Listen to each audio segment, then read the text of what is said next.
Hola seres divinos, bienvenidos a este nuevo canal donde la magia de las palabras se entrelazan con el misterio de lo desconocido y de esa manera los quiero invitar a explorar mundos que realmente les van a desafiar la lógica. Me llamo Macarena Brito, soy autora, medium de nacimiento y una viajera, bueno, digamos que incansable, ¿sí? Espero retomar con esta forma en que me identifico, con los viajes me refiero. Bueno, sigamos.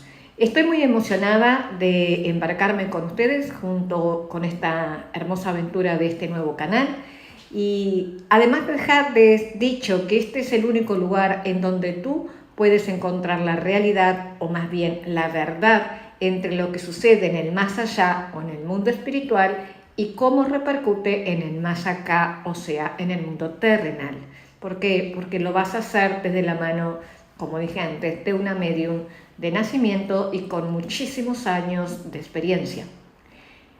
Entonces vamos a comenzar con mi autobiografía, que es una travesía repleta de valiosas lecciones que espero que te inspire a reflexionar sobre aquellos conocimientos que no son tan comunes de hablar, ¿sí? Este canal justamente, o sea, va a hablar de cosas que no el común de las personas te lo pueden contar desde los argumentos vividos, ¿sí? Desde los argumentos de la experiencia, no que leyó en un libro o que aparentemente soñó o que probablemente, no. Aquí y más en esta parte, en esta novela de Callando en la ignorancia de mi karma, una novela escrita en el 2014-2015, con una intención totalmente diferente a lo que está sucediendo. Sí, fue una intención de dejar registrado de alguna manera lo que yo estaba viviendo y como quien no quiere la cosa, fue armándose como una novela. Y una vez, un día, cualquiera, yo trabajando en mi estudio de notariado, de escribanía, una amiga me pregunta por qué estaba tan enfocada en la computadora que se me iba en la mente y que no atendía nada, y le conté que estaba escribiendo mi propia historia. Y ella insistió hasta que se la pasé porque la quería leer. Y como al mes o el mes y medio se me presenta en la oficina con una cara de pocos amigos y me dice algo así como: a ver, Macarena Britos, con nombre y apellido, cosa que yo ya supe que venía un latigazo, como digo yo. Y me dijo: tú no podés dejar esta historia escondida en un baúl o en una carpeta de una computadora. Esto es necesario que lo publiques, que lo enseñes al mundo, porque si a mí me ayudó, imagínate lo que puede ayudar a otras personas. Y bueno, y ahí comenzó la idea de hacerlo un poco más profesional y no tan... la idea en aquel entonces era dejarle a mis hijos, tengo 2 hijos, un varón, Tiago, y una nena llamada Thaisa, que en aquel entonces les volaría la cabeza con una madre que no sabía ni lo que era, ¿sí? Y que hablaba con los espíritus, que incorporaba cualquier cosa, que no sabía lo que era, que tenía. Y bueno, por suerte mis papás, yo siempre digo que mis papás fueron las personas más importantes, porque ellos nunca me permitieron terminar en un psiquiátrico, como en otras ocasiones, o pasar a cosas mucho más grandes, ¿sí? Ellos me mantuvieron, me aguantaron un montón de tiempo, en épocas que realmente no tendrían que haber aguantado, me sostuvieron y me sostenieron, ¿sí? Y bueno, y por eso siempre digo que yo sí planifiqué, porque uno planifica la vida antes de reencarnar, ser divino. Yo siempre digo que yo planifiqué esta vida, porque lo van a ver si empiezan a escuchar los videos de Callando desde el primer capítulo, se van a dar cuenta que yo planifiqué esa vida, pero con la salvedad de que iba a ser una vida muy difícil, que iba a vivir 1000 vidas en una, que iba a resarcir todo de una misma vida, pero que me iba a dar la seguridad de tener buenos papás, de que esos papás no me fallaran y que la parte económica estuviera solventada, porque yo siempre digo que si no hubiese sido esa parte solventada, yo ya no estaría en este mundo. Como ven, me voy por todos lados. Es como que cuando yo me siento a grabar Ser Divino, sinceramente yo tengo delante de mí en este momento un prólogo sencillito, copiado, como hacen la mayoría de las personas, delante mío para leérselo a ustedes cada vez que empiezo un video. Pero casi que el 90% de las circunstancias de estos comienzos, yo digo las 3 primeras frases y después, digamos que ya no hablo yo, vamos a decirlo así. O sea, es como que las cuestiones van por otro lado, ¿sí? Muy bien, vamos a comenzar hoy con el capítulo 9, que tiene el título de El curandero. Es un capítulo que te va a traer muchísima información desde el lado espiritual y desde el lado de cómo puede terminar una persona cuando le normalizan las cuestiones. Acá aparece mucho la cuestión de mis papás en este capítulo y la de mi familia, ¿sí? El curandero es el capítulo. Déjame, por favor, hacer un paréntesis aquí para las personas que llegan nuevas al canal y no me conocen, porque obviamente va a llegar muchas personas. Justamente lo hago en otro canal para que no se me mezcle en el canal principal, porque se quedaba como perdido estos videos, ¿sí?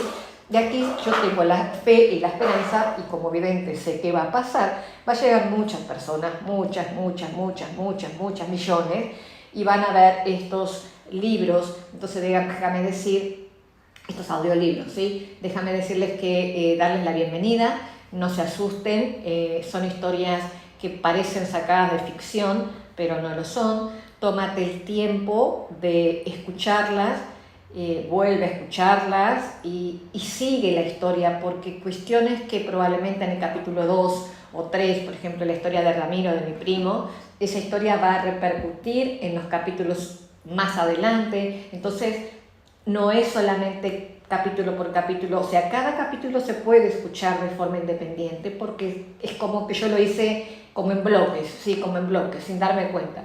Pero estaría bueno para que tuvieras el enlace de cada personaje, que escucharas de forma sucesiva. Bueno, ahora sí dejo de hablar, que ya van 7 minutos. Madre mía, discúlpenme, seres divinos, es que... Bien. Capítulo 9, El curandero. Mañana llega Florencia desde Rivera, dijo mi mamá, mientras pelabas unas verduras para la comida. ¡Ah, qué bueno! Ella nos hace reír mucho, sin duda que vamos a disfrutar mucho cuando venga, le contesté mientras estaba lavando los platos ese día. Ayudé a mi madre en todo lo que mis fuerzas físicas fueron capaces. Mi estado en aquellos días era deplorable y triste, porque por aquel entonces, así que volvía a la cama, siempre era la costumbre. No puedo culpar a nadie por la pasividad o falta de sensibilidad que me mostraron en aquellas circunstancias, pues en eso se había nada más que convertido mi vida. Cuando mi prima Florencia llegó, apenas me pude levantar a saludarla, y los días pasaban y mi prima estaba muy asustada por lo que veía de mí. Yo permanecía en la cama a toda hora, no hablaba, y parecía que a nadie de mi casa en esa época le llamaba la atención mi estado, por el simple hecho de que ya era un hábito verme de esa forma. Mi prima comenzó a preguntarse qué era lo que estaba pasando y que nadie decía nada. Y un día habló con mi mamá Gema y comentó: tía Gema, Victoria está muy mal. Esto es real y hay que hacer algo. Está como muerta en vida, tía Gema, y es horrible verla así. La preocupación era evidente por su tono de voz y en su rostro. Mi mamá le contesta: sí, ya lo sé, Florencia, lo sé muy bien. La hemos llevado a médicos y nada ayuda. La llevamos a psicólogos, pero dice que es ella la que no se esfuerza y le dan medicamentos para la depresión. Ella nos pidió que la internáramos en algún lugar. Se siente que molesta, pero no la vamos a internar.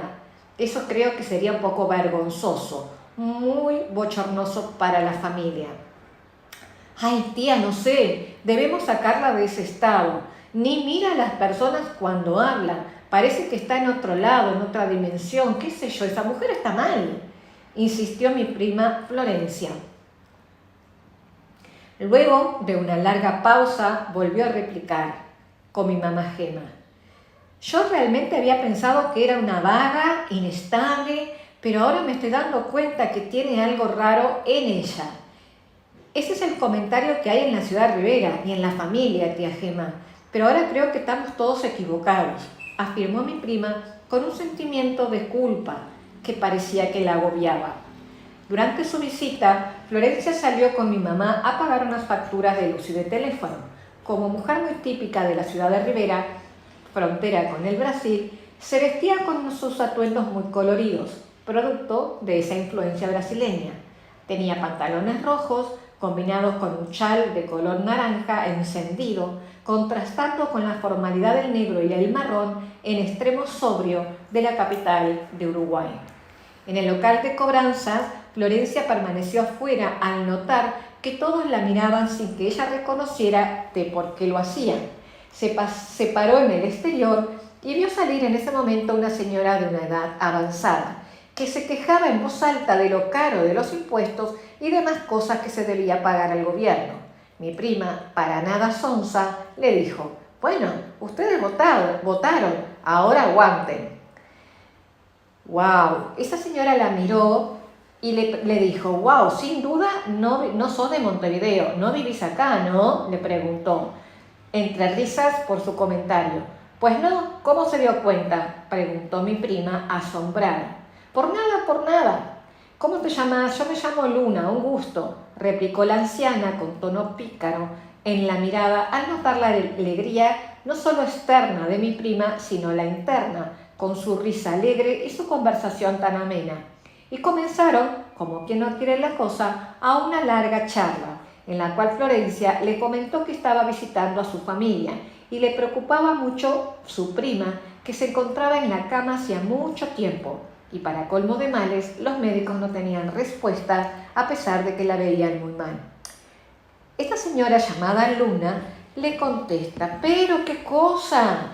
Creo que te puedo ayudar con eso. Si me permites, te cuento lo que me ha sucedido», contestó la señora al tiempo que acomodaba su factura de luz, asombrada por el poco cambio que había recibido al pagarlas. Florencia le contesta: «Claro, la verdad es que es justo lo que ando buscando, una ayuda para mi prima Victoria. Dígame por favor lo que sea, estoy realmente muy asustada de cómo la veo. Parece un ente sin vida y lo peor es que nadie hace nada». «Tengo un nombre de un señor», le contesta la anciana, «que es algo así como un curandero. Yo hubo una época que estuve muy mal porque me jubilaron de donde trabajé por casi 40 años. Era pianista, era concertista. Y ese señor, en pocas veces que fui, me dejó completamente sana». «Por completo», le aseguró la anciana. «¿Y qué es lo que hace ese curandero?», preguntó mi prima con la curiosidad muy palpable. «Mirá, es un curandero, quiropráctico, a mí me hizo bien, no tiene nada de raro. Te doy el teléfono que vivo en aquella casa», apuntó con su dedo al apartamento en la esquina siguiente y asintió con una bella sonrisa. «Bueno, está bien», contesta Florencia. «Cuando salga mi tía le cuento y vamos a buscar el número de teléfono. Yo tengo que hacer algo por mi prima. No me puedo quedar parada mirando semejante situación». Al salir mi mamá del local de cobranzas, las tres acomodaron todo sin dejar de hablar de mi precaria situación y sin diagnósticos médicos factibles de concebir uno entre los otros. Y al día siguiente Florencia ya tenía la cita con ese señor de nombre Norberto. En ese periodo mi dolor y negatividad me habían convertido en una piltrafra humana horrible de ver. No lograba hacer más nada que esperar como cobarde un milagro, mientras que la gitana Clara permanecía a mi lado, casi unida a mi cuerpo todo el tiempo, llevándome poco a poco con ella, y yo sin siquiera sospecharlo. Llegó el día de ir a la cita con el curandero, y a pesar de tener toda la voluntad para lograr una respuesta a la que tanto ignoraba, mis miedos hablaron mucho más alto cuando mencionaron que teníamos que ir en ómnibus porque era muy lejos para ir en taxi y mi papá estaba ocupado. Yo no soportaba a la gente a mi lado. Era como que sufría de algún tipo de fobia social, y al acercarme a la gente, mis oídos comenzaban a percibir un zumbido inexplicable e insoportable. Y ahí fue cuando empecé a reclamar. Y dije, yo no voy a ir, no voy a ir, no voy a salir de mi cama. Gritaron con gestos más que con mis palabras, y cuando llegó la hora de ir a ver al curandero. Mi prima Florencia, la miró a mi mamá y le dijo, a ver tía, déjame las cosas que yo voy a sacarla de ese dormitorio. Y Florencia, entrando en mi cuarto muy enojada y dándome inicio a un regaño que pretendía nada más que hacerme despertar de ese letargo. Y dijo, a ver, Vicky, ya basta de tanta araganicie, no ponés voluntad, ya tenés a todos en esta familia preocupados y te levantás ahora mismo. Con todo su arrebato terminó haciéndome sentir más piltrafa de lo que ya solía sentirme en esos días.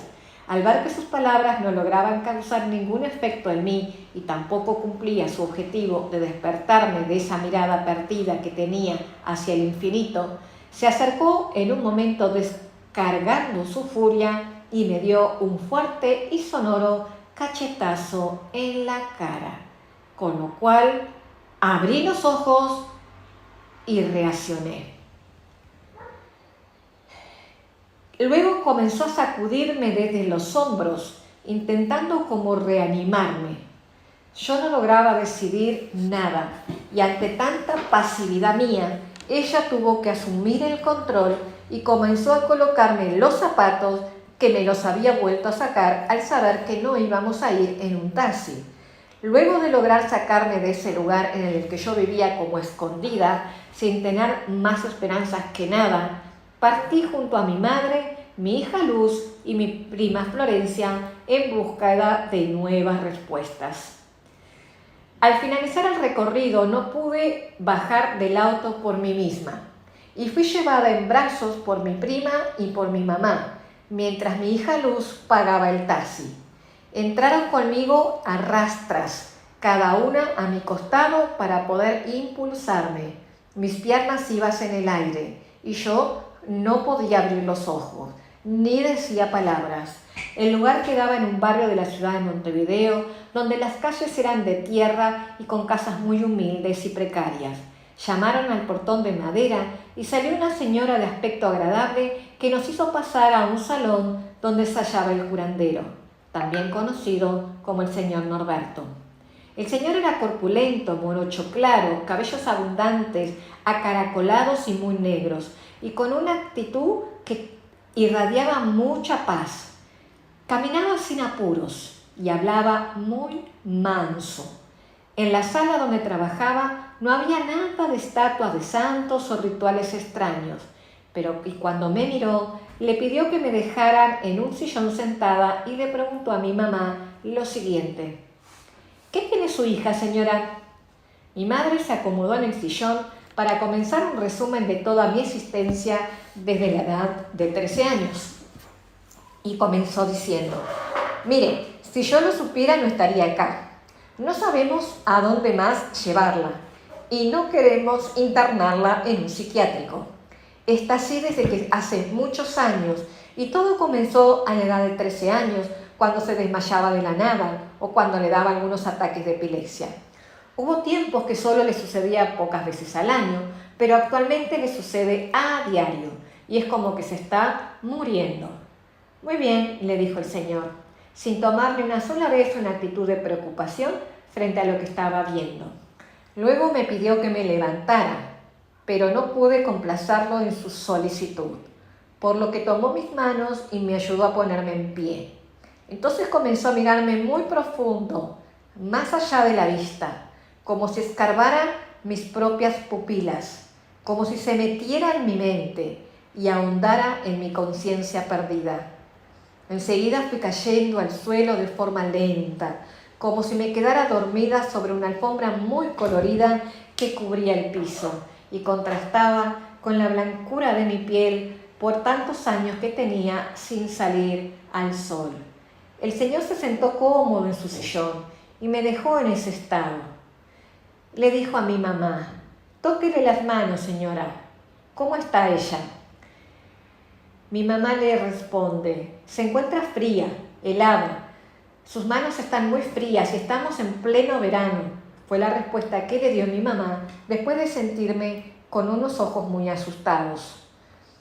Señora, su hija está como muerta porque se encuentra en un cementerio, enterrada en cuerpo entero. Eso se llama trabajo de muerte, de energías, de muchas cosas. Pero vamos a decir que es un trabajo de personas que todavía no tienen conciencia de las repercusiones que puede llevar eso, explicó el señor Norberto, manteniendo siempre una mansedumbre al hablar impecable. Nadie dijo nada sobre lo que nos estaba diciendo ese señor, pero mi mamá recordó las palabras de mi pastor Ángel hacía 10 años atrás, que nos advirtió que estaba siendo atacada por energías negativas para darme muerte con trabajos de magia negra. Quizá el pastor tuvo la razón y esta era una lección que nosotros debíamos aprender todos, y eso sin duda era lo que estaba sucediendo. La vida nos estaba enseñando muchas cosas. Luz y Florencia estaban observando desde el otro lado de la sala, donde había un sillón largo y claro. Se podían ver sus caras de susto ante lo desconocido y ante la declaración de ficción, cosas de novelería de ese señor Norberto. Mi madre era otra cosa. Podía entender su actitud pasiva y austera. No logró decir ni una palabra al respecto. La incredulidad y el desconocimiento de otros mundos no entendibles para nosotros nos dejó ante la perplejidad o la indiferencia, y asumo que eso fue lo que no le permitió emitir ninguna palabra o reaccionar. Mi mamá miraba a mi prima sintiéndose perdida, extraviada o sumida en un paralelismo entre la verdad y la alucinación. No lograba entender lo de la magia negra y trabajo de muerte. Eso no era algo posible de suceder según nuestras creencias y educación. No era su intención debatir sobre las razones luego de verme en ese estado lamentable, por lo que solo asintió con la cabeza muchas veces, al igual que lo hacía mi prima Florencia. Mi hija Luz era muy pequeña y solo observó sin decir nada. El señor Norberto continuó mirándome y se agachó en el suelo con un aire de una compasión y de gran sorpresa. Parecía impaciente de momento y sufría por la maldad del mundo. Y no dejó de decir cosas y hacer preguntas en voz alta, como por ejemplo, ¿hasta dónde puede llegar la mugre del mundo solo por hacer el mal a otra persona? Pero no lo decía desde un plan de furia, más bien lo expresaba con resignación, sabiendo que el mal era parte de este mundo y que solo podíamos luchar contra él, ya que dominaba los corazones de la mayoría. Y esa era la realidad que no nos gustaba descubrir. Entonces comenzó a hacer una especie de movimientos como si estuviera sacando tierra de encima de mi cuerpo. Y en esa tarea de rescate y desentierro imaginativo estuvo más de 40 minutos. Fue como agotador para ese hombre corpulento bajar y volver a agacharse de rodillas con las manos como llenos de algún fluido cósmico tenebroso que se levantaba y colocaba en una olla marrón de barro en total silencio. Por casi 40 minutos en esa tarea de limpiar mi cuerpo astral de suciedad que nosotros no lográbamos ver, pero sin duda que ese señor sí veía. Solía ser tremendamente prejuiciosa con todas esas cosas de brujos, de velas y de conjuros, pero ese lugar parecía diferente. Me llamó la atención que tuviera una olla de barro marrón vieja sobre esa chimenea, donde él, con gestos imaginarios, me sacaba algo y lo colocaba luego en el interior de ese instrumento. También se sacudía las manos de forma enérgica, como si tratara de retirar algo denso y muy asqueroso, y lo arrojaba nuevamente en ese lugar, en esa olla. Era como un ritual de limpieza para sus manos que parecían quedar como muy sucias tras pasarlas por encima de mi cuerpo, pero sin tocarme físicamente. Todo el escenario asustó mucho, pero estábamos de manera que no entendíamos, al mismo tiempo tranquilas. No estábamos sugestionadas, o por lo menos yo no lo estaba. Habíamos llegado como que muy cansada y con una actitud de aceptar esa ayuda que el señor Norberto pudiera brindarnos. Ya no era yo aquella mujer religiosa fanática y adinerada. El dolor me había aniquilado todos los prejuicios. Cuando se volvió a sentar en su sillón el señor Norberto, mi mamá se acercó para tocarme y sintió cómo regresaba la temperatura normal de mi cuerpo. El señor Norberto, con gestos de cansancio, se secó la frente del sudor acumulado. En ese momento, mi hija Luz lo miró y le preguntó decidida: ¿quién le hizo eso a mi mamá? Un poco sorprendido por la pregunta de la niña, le contestó: mira, tú aún eras pequeña, pero eres una niña madura, a pesar de eso. Y como tuviste el coraje de preguntar, yo te lo voy a contar. Se trata de un trabajo de maldad que le hizo una mujer alta y rubia oxigenada, no natural. Ella le robó de la billetera de tu papá una foto de tu mamá. Estaba como arriba de algo, arriba de un árbol o arriba de una roca, ahí es lo que estoy viendo, y de cuerpo entero. Esa foto fue la que enterraron en un cementerio para que tu mamá se muriese, le explicó el curandero. Y luego de una breve pausa continuó: pero está viva y no muerta, ni en un psiquiátrico, gracias a todos ustedes que nunca la abandonaron y la cuidaron. Ella está subsistiendo al ataque, pues sin duda debe tener un ángel muy fuerte y guerrero a su lado, dándole auxilio permanente. Si no, no entiendo cómo aún está viva. Esos tipos de trabajo nunca dejan de cumplirse, porque el castigo en el mundo espiritual es tremendo para quien no lo cumple, dijo con esa actitud resignada y esa voz mansa, mirando a mi hija Luz, que no le dio la espalda a lo desconocido. Luego de haber concluido su relato, se quedó mirando largo tiempo al otro lado de la pared. Yo en ese día no entendí lo que estaba mirando, pero con el tiempo supe que lo que veía era la figura diáfana y espiritual de Clara la gitana, en una actitud furiosa y a punto de dar batalla, sin ninguna intención de doblegarse ante nada. Ella se sentía descubierta, pero no vencida. Claro que este conocimiento no vino a mí, sino tiempo después, pues el señor Norberto no nos habló de lo que él sí podía ver. En ese entonces no estaba capacitada para conocer aún la presencia de ese espíritu a mi lado. Las experiencias que hasta ese momento habíamos vivido mi hija y yo a la misma edad de 13 años dejaron de parecer simple coincidencias. Tuvimos un cambio total a esa misma edad, observando las otras caras del mundo, lo cual marcó nuestros caminos y la conciencia de la vida. Para mi mamá, esas experiencias fueron distintas. La angustia acumulada que ella cargaba era consecuencia de la ignorancia, al creerse dueña de las posibilidades para pagar o comprar la salud de su familia con los doctores. Por ello, al ver ese episodio milagroso, comenzó a relatarle al curandero todos mis antecedentes. Le contó que yo apenas me levantaba de la cama y que muchas veces ni eso hacía en el día. Quizá llevaba como 6 meses en este estado y allá hacía 5 años que yo no salía de mi casa.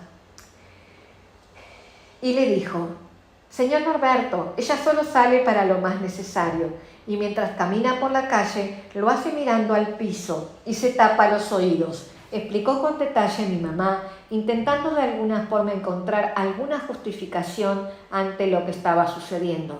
Y continuaba hablando ante la explicación del curandero de que la causa de mis dolores era una brujería de muerte hecha por la amante de mi exmarido para sacarme del camino. Mire, señor Norberto, le realizaron todos los estudios médicos posibles, pero no tiene diagnóstico físico alguno. La tienen medicada para la depresión y jamás mostró mejoría a pesar de que los médicos ampliaban las dosis. El señor solo la miró y no hizo comentario alguno al respecto. Solo le preguntó mi nombre y llamándome me pidió que me levantara. Yo comencé a abrir los ojos y con su ayuda me levanté y me senté en el sillón en forma adecuada, diferente a la manera en que lo había hecho antes, como una viejita de 100 años cacunda, y cabeza baja y ojos cerrados. Me acomodé con la espalda recta y mis ojos muy abiertos y luminosos. Y me preguntó: «Dime, Victoria, ¿cómo te encuentras?». Y le respondí: «Ahora me siento mucho mejor, muchas gracias». Le contesté, y hasta me asusté cuando dije esas palabras, pues en realidad hacía mucho tiempo que no hablaba de esa forma, o lo peor, no me escuchaba. Tenía mucho dolor de cabeza, le dije, como si tuviese mi cabeza hueca, pero ahora me siento como livianita. Escuchando mis palabras, procedió a darme masajes en la columna y tal cual lo hace un quiropráctico, me estalló las piernas, los brazos y todos los huesos que podía. Para ese momento, la sensación que experimenté fue muy extraña. Sentía como que acababa de salir de algún lugar oscuro, donde no tenía conciencia del tiempo. Ese tiempo que tantas veces me jugaba malas pasadas, ahora no lograba definirlo, y creo que recién me despertaba de una larga siesta, o eso fue lo que creí. Lo cierto es que no pude recordar con exactitud esos momentos oscuros o del tiempo que había pasado en esa actitud de tanta pasividad.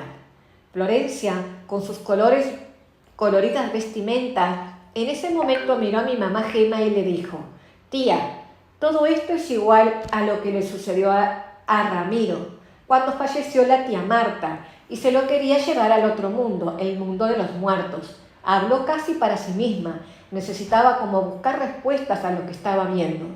Los demás solo escuchaban en silencio. Pero lo que no entiendo, continuó diciendo, es por qué nadie se dio cuenta antes. ¿Quién es que la quiere muerta?, se preguntó sin parar una y otra vez. Ya no importa nada, por lo menos no la internamos en un psiquiátrico como ella quería. ¿Qué iba a decir la gente?, dijo preocupada mi mamá, mirando la cara pasmada de mi hija Luz ante la idea de internarme. Florencia, sin poder controlar su impulso rebelde, le dijo al Señor: «Yo no creo en nada de eso que usted hace. Yo soy evangélica cristiana y no puedo creer eso de que tiene trabajos de magia o como usted dice.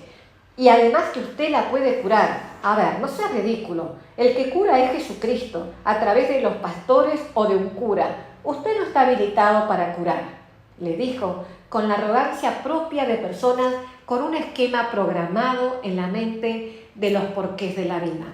Se resistió y con un atrevimiento volvió a enfrentar al señor Norberto.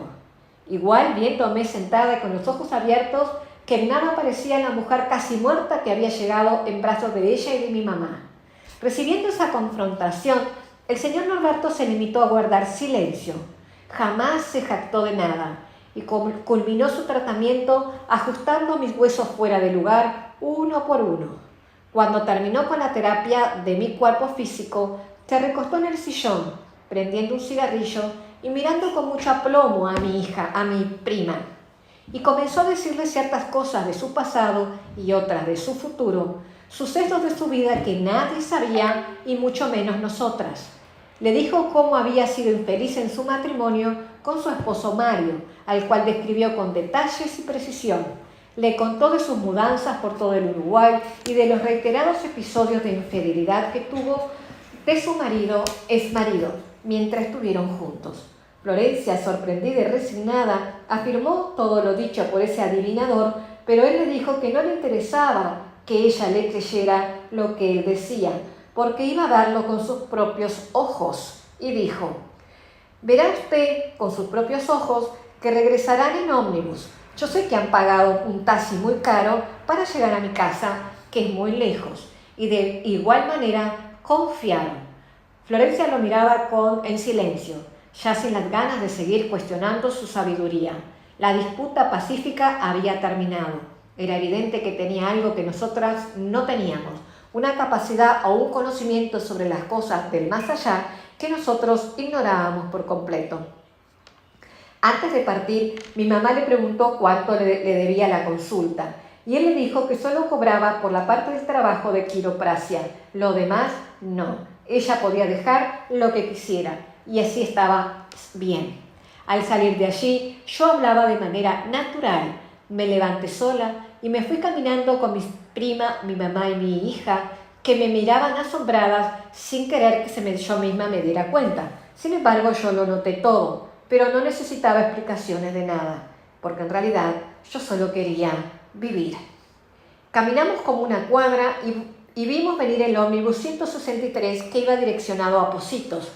Y Florencia empezó a gritar que lo íbamos a perder porque no íbamos a poder llegar a la parada porque faltaba más de media cuadra. Entonces comenzaron a correr y yo también corrí. Hacía como 5 años que no salía de mi casa y ese día lo hice corriendo por la calle.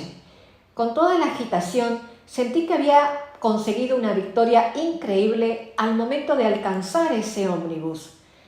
Subí en el ómnibus y me senté junto a Luz, mi hija, muy emocionada, y le digo: ¡ay, pero qué lindas las casas! ¡Qué lindo ver el mar! ¿Pero cuánto hace que no veo gente?, expresé riendo mucho e irradiando felicidad por todos los poros. Repasando el ayer, admito que fueron cosas muy duras de vivir y que todavía me asustan en el momento en que las escribo. No entiendo mucho cómo logramos pasar por ese sendero tan amargo sin fracasar o sin dejarnos llevar por el cansancio, pero habíamos aprendido nuestra lección, esa de nunca rendirse y buscar en lo desconocido cuando tenemos un interrogante que no es común. Sin duda, el amor que aportó cada uno de los miembros de mi familia, como pudo, fue lo que nos hizo ganar esa pelea. Y era esa la respuesta que buscaba. Esa palabra abriría todas las puertas. El amor. El amor casi me destruye, pero el amor incondicional y real de mi familia me mostró el camino y me sacó de la oscuridad mostrándome su brillo inmaculado. Ese amor incondicional me salvó y me devolvió a la vida. Cuando regresábamos a casa, sabía que mi prima ese día había sido la heroína y que sin ella no estaría contando esa historia hoy.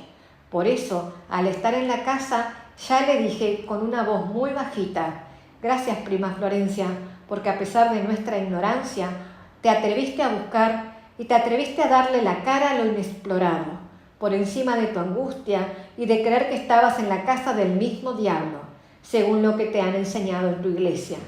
Tu amor por mí superó todas las barreras del miedo. Me ha salvado la vida, Florencia. Muchas gracias. Luego de eso, solo nos abrazamos muy fuerte y no fue necesario decir más nada. El amor estaba venciendo la ignorancia que nos tenía encasilladas y estructuradas. Al vernos retomar, mi papá, Carlos, preguntó a mi mamá qué había pasado y le contaron todo, diciendo que no padecía de problemas psicológicos, sino espirituales, pero que la iglesia, en las muchas en las que había estado, no había podido ayudarme en este caso en específico. A veces, en la iglesia solo se reproduce un efecto de fanatismo religioso cuyo objetivo consiste en nublar entendimientos y solo enseñarte a seguir una sola voz, sin reclamar nada. Lo sé porque fui una víctima en su momento y sé que llegué al fanatismo idealizado por mi propia vulnerabilidad, como lo había hecho mi prima Florencia y mi hermano Lucas, y sin duda alguna también mi hermana Natacha y sus amigas las Chuchis. Volviendo a Florencia, puedo decir que ella era una fuerte imagen ejemplar de esas mentes cegadas por la religión de las masas. En una ocasión se había integrado en la iglesia de Rivera y su devoción alcanzó tal extremo que un día intentó salir en su moto, una pequeña scooter, y la misma moto no arrancaba. No había forma de encenderla, por lo que Florencia se bajó muy enfadada y ante tal infamia gritó con ímpetu: ¡Diablo, suelta mi moto! ¡Te reprendo en el nombre de Jesucristo!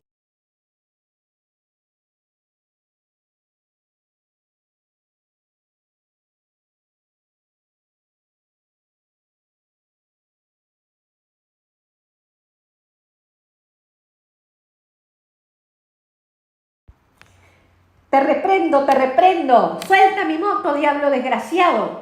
Y mi prima Florencia gritaba. Yo la empecé a mirar entre risas, apreciando su poca astucia, y ante tan segura contundencia le pregunté: a ver, Florencia, por favor, dime, ¿estás segura que tienen hasta la moto? Y Florencia me miró como diciendo: y obvio. Pero saltó de la moto, se bajó y luego de pegarle unas cuantas patadas de indignación, revisó el tanque de la nafta y este estaba por completo vacío, sin una sola gota. La miré y no pude más que soltar una larga carcajada. Con esa anécdota se puede resumir la fuerte influencia que tienen ciertas religiones sobre las personas. Con los años, mi prima Florencia, mi hermano Lucas, mi hermana y yo decidimos buscar respuestas en donde el fanatismo y el culto al miedo nunca más existieran. Cuando las cosas comenzaron a cambiar para toda la familia, se escucharon muchas risas y ya apartada de la iglesia evangélica, busqué alivio espiritual visitando al señor Norberto cada 15 días. Allí me realizaba una especie de transfusión de energía y eso me mantenía fresca y llena de vida. Fue en ese entonces cuando pude disfrutar otra vez de mi familia, de mis hijos, y comenzar a sacar mi propio poder interno, que estaba como aturdido. No estaba del todo sana, pero era menos ignorante en muchas cosas. Estaba en buen camino y con todo eso logré independizarme de vivir con mis papás. Me fui por mi cuenta con mis hijos, siempre atenta de volver donde el señor Norberto, para que me ayudara a silenciar eso maléfico que aún no lograba entender cómo ponerle un punto final. Ya no estaba anestesiada por la ignorancia, pero la libertad absoluta me duró poco. Comencé a volverme como dependiente a los tratamientos del curandero, y si no lo consultaba, era como si volviera todo al punto cero, y eso no me gustó. Tenía que aprender a tener mi propia luz en vez de ir detrás de antorchas ajenas. Repito, yo tenía que aprender a tener mi propia luz en vez de ir detrás de antorchas ajenas. En tal ocasión me di cuenta de que el origen de mi problema seguía latente. La ventana continuaba abriéndose de par en par, con la diferencia de que ya no estaba pasiva y le daba batalla. Y lograba apaciguar el ataque, pero la causa aún estaba reinando en la total ignorancia. Todo era un misterio. Aunque la verdad que había encontrado no era definitiva, fue el punto de inicio de una nueva vida. Estaba agradecida y convencida de que me serviría como legado, pero no era suficiente para estabilizarme ni erguirme por completo. Me encontraba en la mitad del puente y justo allí comenzó mi investigación vía internet y por todos lados encontraba una respuesta a lo que sería la causa real de mis temas. Navegaba en la red, que era muy inicial en aquellos días, en búsqueda de supuestas enfermedades que podría padecer. Los diagnósticos médicos que había recibido mencionaban desde la agorafobia, depresión, ataques de pánico hasta fobia social. Entré en foros sobre todos esos temas y hablé con personas que las padecían. También investigué los temas espirituales y con esa comprensión global fui dominando y menguando las fuerzas de ese volcán interno que poseía. Era consciente de que yo no era fóbica y no se trataba de una negación. Simplemente yo no encajaba en los síntomas de esos trastornos en su totalidad. Era una cacería de respuestas, sin ganas de desacreditar a quienes creyeron ayudarme. Me mantuve con total respeto a los diagnósticos médicos de situaciones reales, que es la realidad para muchas personas, pero la conclusión a la que había llegado era que lo mío era diferente y estaba decidida a no rendirme y a encontrar las respuestas. Lo más importante que aprendí con el señor Norberto fue saber a ciencia cierta que no debía luchar contra una enfermedad física o psicológica, sino contra algo a lo que aún no lograba ponerle cara ni nombre. Lograba entender que se trataba de un caso de problemas espirituales, como le había sucedido a mi primo Ramiro, solo que yo todavía no reconocía a la equivalente de la tía Marta en mi vida. Había recorrido muchos lugares médicos, religiones, sectas, clínicas, psiquiátricos, curanderos, y en todos esos lugares había la certeza de que existía algo que me debilitaba en el espíritu o la voluntad. Y eso luego se trasladaba a lo físico, a mi cuerpo material. El origen estaba en lo que no podíamos ver a simple vista. Y esto no lo decían los psicólogos y mucho menos los psiquiatras. Ellos no lo podían entender aún en aquellos días. El amor a mis hijos fue el ancla y mi puerto seguro, y luché para reivindicar mi linaje con el brío de una leona. Así fui uniendo los datos de mis anteriores experiencias, de las profecías de mis pastores, de mis sueños personales con premoniciones, de mis contactos del más allá con mi amigo Miguel, de mi vida al lado de esa energía mística y de la fe desde temprana edad. Yo sabía que no eran simple coincidencias y que yo las iba a descubrir. Muy bien, seres divinos, hasta aquí fue este capítulo bastante largo. Va a ser así que va a ser un video de casi 1 hora. Me van a tener que disculpar porque no pude cortar el capítulo en la mitad. Fue uno de los capítulos que por lo menos para mí recordar esos tiempos fue bastante duro. Quiero pedir disculpas si alguien se siente ofendido con respecto a las religiones, con respecto a la fe de cada uno. Como siempre yo les digo cuando hago el tarot, cada uno tiene su tiempo, sus procesos y sus ritmos. Yo viví 20 años estudiando la iglesia evangélica y en su momento fue mi aporte y mi apoyo. Obviamente que para los pastores en aquel entonces yo era una endemoniada que incorporaba espíritus oscuros porque yo era la culpable, porque yo abría esa supuesta ventana que es la metáfora que utilizo para contar cómo era que me invadían físicamente hablando, como una violación, seres divinos. Entonces, cuando a ti te culpan por algo que tú no entiendes y no hay explicación científica, la culpa te carcome. Y yo ya en aquel entonces ya no podía más con tanta culpa. Me sentía tan culpable por no ser la mamá que mis hijos esperaban, por no ser la hija que mis padres esperaban, por darle vergüenza en definitiva a mi mamá, que mi mamá era muy, ¿cómo les puedo decir? Mi mamá es una evolución muy interesante y mi papá también, por eso les digo que sigan capítulo a capítulo porque esto es impresionante, cómo los planes de vida son tan perfectos, los hermanos, por qué los hermanos nacen en la misma familia carnal, cómo son las familias espirituales y cómo son las familias carnales en la tierra y por qué la causa. En capítulos posteriores, cuando recuerden mi vida pasada, cuando Miguel me empiece a revelar, cuando yo ya esté capacitada en entender, porque eso es muy importante, nadie va a ser revelado nada si tú no estás capacitado para poder sobrellevar esa línea tan delgada entre el pasado, el presente y el futuro.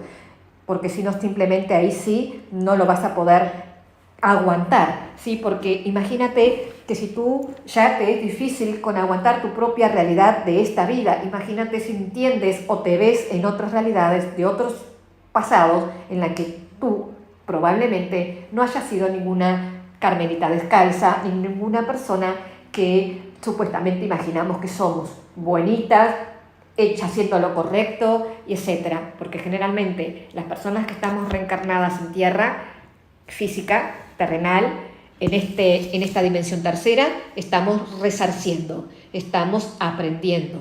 Y es el momento de entender que sea lo que sea que les está pasando, tiene una causa siempre. El día que yo supe la causa fue el día que me acepté y que cambié mi vida. Los espero en los próximos capítulos. Ahora sí, namaste.